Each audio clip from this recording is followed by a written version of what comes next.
Eu quero refletir com vocês por alguns instantes num versículo muito conhecido da Bíblia. João, capítulo 3, verso de número 16. O escritor Max Lucado diz o seguinte: se você não sabe nada da Bíblia, comece por João 3,16. Se você sabe tudo da Bíblia, volte para João 3,16. Será que a gente pode dizer todos juntos João 3,16? Vamos lá? A uma só voz, você também que nos acompanha. Porque Deus amou ao mundo de tal maneira que deu seu Filho unigênito, para todo que nele crê, não pereça, mas tenha a vida eterna. Agora eu vou repetir sozinho. Porque Deus amou ao mundo de tal maneira que deu seu Filho unigênito, para todo que nele crê, não pereça, mas tenha a vida eterna. Porque Deus amou. Aqui começa o Natal. O amor de Deus é a causa primeira de tudo. Se Deus não tivesse tomado a iniciativa de nos amar, Jesus não teria vindo, jamais poderíamos ser salvos e para sempre estaríamos perdidos nos nossos pecados e eternamente separados de Deus. No entanto, Deus, que não tinha obrigação nenhuma de nos amar, nos amou, porque Deus amou. E por causa disso, no Natal, nós celebramos a manifestação histórica, visível e triunfante do amor de Deus. Porque Deus amou. Porque Deus amou ao mundo. O amor de Deus é tão grande que alcança toda a humanidade. Este é o sentido de mundo aqui nesse texto de João 3,16. É a humanidade. O amor de Deus alcança todas as raças e não apenas uma única raça. O amor de Deus alcança todos os povos e não apenas um único povo. Todas as tribos, línguas e nações. O amor de Deus alcança o rico e o pobre, o culto e o inculto, o ateu e o religioso. O amor de Deus alcança a mim e a você. Agora, por mais incrível, ou melhor, o mais incrível, é que este mundo que Deus decidiu amar, não é de modo nenhum um mundo amável. Não é de modo nenhum um mundo formado por pessoas boas, justas e que merecem o seu amor. Pelo contrário, este mundo do qual eu e você fazemos parte é constituído por pecadores, rebeldes, ingratos e desobedientes. Assim somos todos nós. Não obstante, Deus nos amou, mostrando-nos que a causa do seu amor não está em nós, não está em mim, não está em você, mas está nele mesmo. Por isso, Deus não impõe ou exige de nós qualquer condição para nos amar. A gente faz muito isso. Para que a gente ame alguém, a gente impõe condições a esta pessoa. E assim também fazem conosco. Não é esse o trato nas relações humanas? Deus, ao contrário, nos ama de modo soberano, de modo livre, de modo gratuito e de modo perfeito. Sabe o que isso significa? Significa que você não precisa barganhar com Deus. Você não precisa realizar alguma caridade ou fazer um bem qualquer para se tornar merecedor do seu amor. Se você tenciona buscar o amor de Deus, conquistar o amor de Deus, fazendo estas coisas, pare por aí. Nós amamos porque Ele nos amou primeiro. É isso que Deus estabelece. O amor de Deus, revelado nas Escrituras, não é um amor de troca. Não é um amor por causa das coisas que nós lhe oferecemos, mas a despeito do que nós somos. Porque Deus amou ao mundo. E como é que Deus amou ao mundo? Apenas de palavras? Apenas de sentimento? Não. O amor de Deus é um amor em ação. É um amor doação. É um amor sacrificial. Deus nos amou de maneira incondicional e sacrificial, a ponto de Ele dar a si mesmo. Sim, entenda isto. No Natal, Deus deu a si mesmo. Ele é o presente na pessoa do seu amado e único Filho.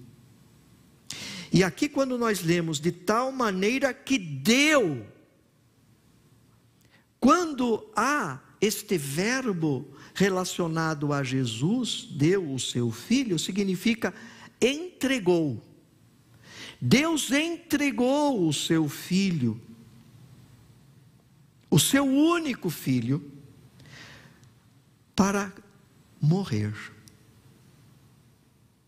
Entendam isso, todas as vezes que tem essa expressão, o verbo dar, no Novo Testamento, é entregar para morrer. Morrer por quem? Por nós. E não apenas em nosso favor, mas no nosso lugar.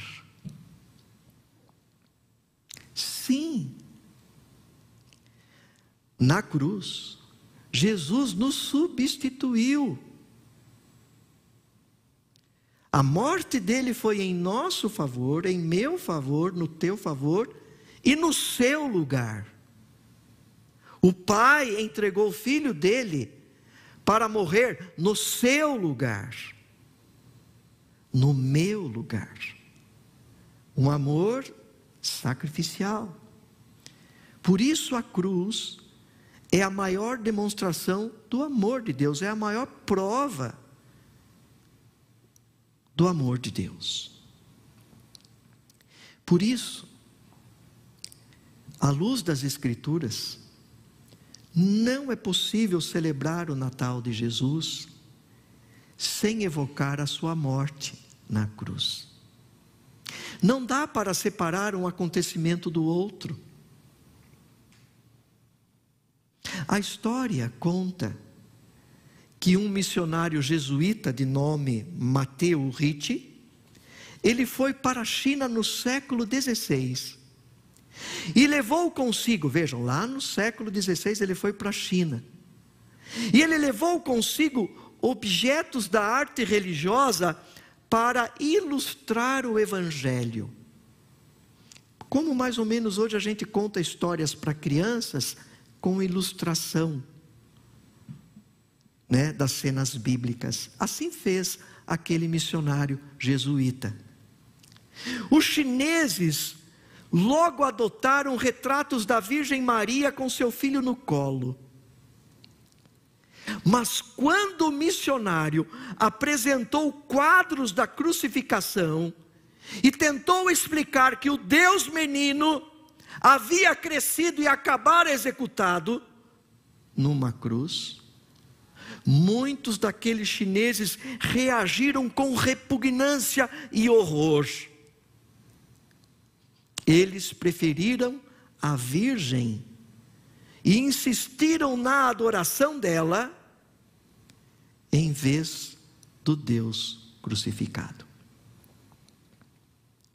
Se formos honestos, nós também hoje, e aqui eu falo de um modo geral, ocidentais, na sociedade na qual nós estamos inseridos, nós fazemos praticamente a mesma coisa. Quando nós celebramos o Natal adocicado, esterilizado, limpo de qualquer lembrança que ligue à história que começou na manjedoura em Belém, com a que culminou na cruz em Jerusalém. Porque Deus amou ao mundo de tal maneira que deu seu Filho unigênito, para que todo que nele crê não pereça, mas tenha a vida eterna. Deus amou ao mundo. Deus deu o seu único Filho. E diante de tão grande prova de amor, o que nos cabe fazer? O que nós devemos fazer? João coloca uma resposta muito simples. Muito simples. E eu diria, muito fácil. Veja, assim como há uma mão que dá um presente, e deve haver uma mão que vai receber do outro lado o presente, assim também, do mesmo modo, acontece com Cristo. Se Ele já nos foi dado, se Ele já nos foi ofertado gratuitamente pelo Pai, e com Ele a salvação e a vida eterna, só nos resta recebê-lo.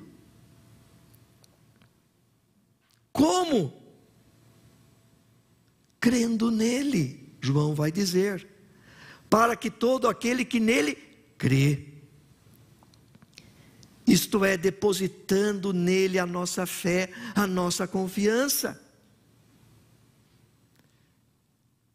Crer não é um ato que requer força, não é um ato que requer esforço, é um ato que pode ser exercido por qualquer um, pelo mais humilde e fraco.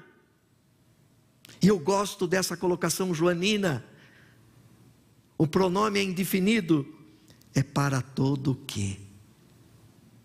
Nas palavras, cito novamente Max Lucado, todo o que estende o tapete de boas-vindas do céu para a humanidade. O pronome é maravilhosamente indefinido. Afinal, quem não faz parte do todo o que? Você está incluído nesse todo o que? Todo mundo está. E João diz, para o que nele crê, não pereça, mas tenha vida. Irmãos, o Natal não é para condenação, mas para a salvação, para a vida eterna, para a vida abundante com Deus. No verso 17, nós vemos o 16, no verso 17 João vai dizer, porquanto Deus enviou o seu Filho ao mundo, não para que julgasse o mundo, mas para que o mundo fosse salvo por ele. Nós sabemos, entretanto, que nem todos recebem o presente da salvação. O próprio João vai dizer no capítulo 1, verso 12, que Jesus veio para o que era seu, mas os seus não o receberam. Mas a todos quantos o receberam, deu-lhes o poder de serem feitos filhos de Deus, a saber, aos que creem no seu nome. Eu quero concluir a minha reflexão em João 3,16. Chamo a banda aqui à frente.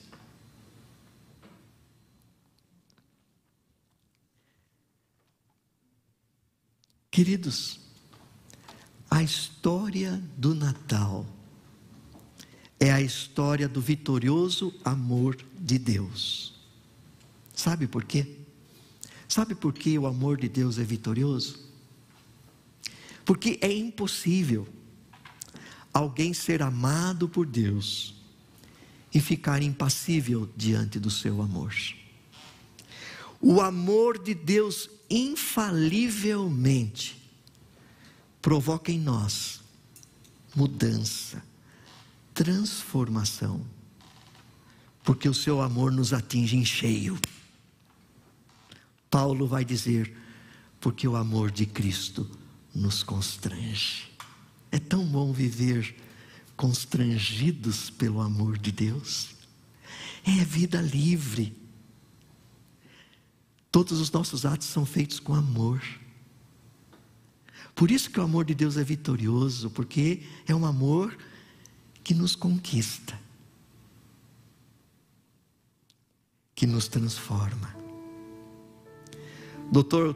Packer, no seu fabuloso livro O Conhecimento de Deus, quando escreve um capítulo sobre o amor de Deus, ele afirma o seguinte: conhecer o amor de Deus é, na verdade, experimentar o céu na terra. Como é bom saber-se amado por Deus. E eu quero me dirigir agora a pessoas que muitas vezes lutam e muitas vezes duvidam se são amadas por Deus. O diabo é que quer incutir essa dúvida no nosso coração. Mais do que colocar dúvidas a respeito do poder de Deus, da soberania dele, o diabo quer colocar dúvidas. Será que Deus te ama mesmo? Será que você é filho, filha de Deus? Por isso é que a gente celebra o Natal, porque Deus já deu uma prova contundente, tremenda, imensurável, de que Ele me ama. Hoje pela manhã eu citei um teólogo suíço reformado, Karl Barth. Quero fazê-lo novamente. Ele escreveu um comentário da Epístola aos Romanos, que é uma obra-prima, comparada às Institutas de João Calvino, o comentário dele aos Romanos. Homem possuidor de um conhecimento, viveu no tempo do nazismo e foi um dos que não cedeu ao regime nazista. Uma vez perguntaram ao Dr. Karl Barth qual é a principal mensagem da Bíblia Sagrada, e ele fez referência a um cântico infantil: Deus me ama, Deus me ama, Deus me ama. A Bíblia é a carta do amor de Deus para você, para a humanidade. Sei que me ama, sei que me ama. Por isso, no Natal, nós somos desafiados a provar, a experimentar pessoalmente, individualmente, o grande e maravilhoso amor de Deus.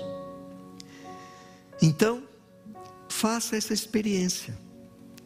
Abra o seu coração para Deus. Creia em Cristo. E deixe-se vencer por esse amor. Que Deus te abençoe. Amém.